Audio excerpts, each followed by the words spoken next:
Hi everyone, Now the Psych here. I have a video for you today for informational purposes only on how to set up a hope box with clients. I got this on an online seminar, and information is taken from researchers at the University of Pennsylvania, Beck, Enriquez, Warman, Brown, 2004, 2003, around there. Okay, a lot of the information will be taken right from that presentation. So the Hope Box is a cognitive behavioral intervention. Okay, so when people are having suicidal thoughts and feeling hopeless, they tend to think in all or nothing terms. You know, their life is truly hopeless. Hopeless is a huge word here. They tend to be reminded to, or they need to be reminded to examine how they are thinking and use the coping skills they've developed to manage other times when they have felt hopeless. So they need to be challenged to think of actions that they can take other than suicide. Okay. There's no single way to establish a hope box.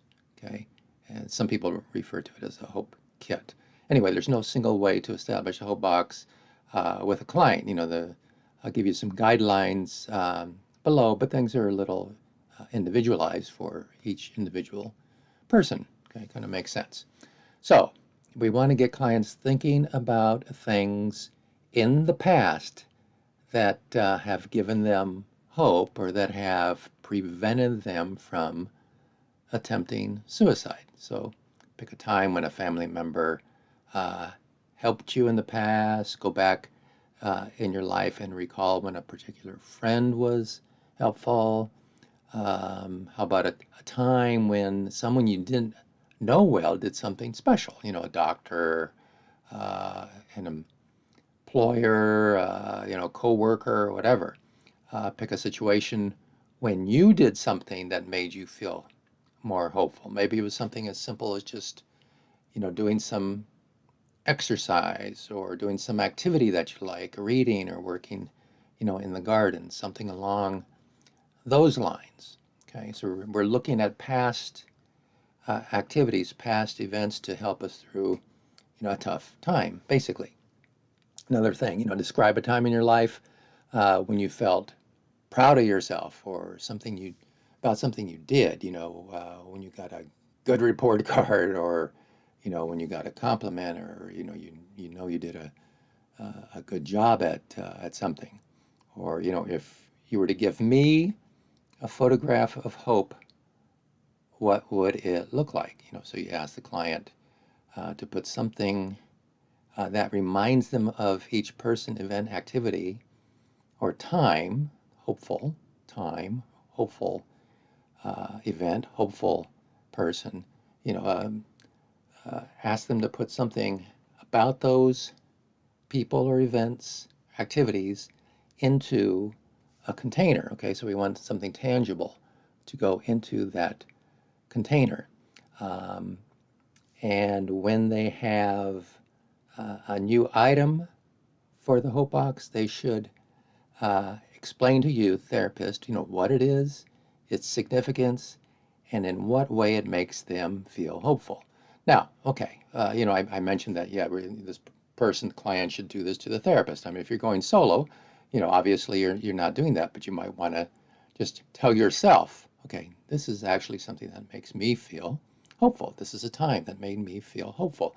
This is an event that made me feel hopeful. This is a person that made me feel hopeful. This is something I did that made me feel hopeful. Okay, and if you could do something, make it somewhat concrete that goes into the hope box, that helps then. Okay, so as therapists, you want to elicit a commitment from the client to practice thinking about two items in the hope box every day at home. Okay, so they should describe to themselves how they feel when they recall the person or the event or the time, the activity. Okay, And so then the therapist encourages the client to add one new item to into the hope box, each week, or whatever appropriate length of time works. Okay. So again, I kind of frame this in terms of therapist and client, but if you're going solo and you're working on things solo, okay, then you just have to kind of be your own coach, so to speak, or your own therapist. I used to talk to clients as, okay, now you're going to be therapist, carry your therapist in your pocket, sort of thing.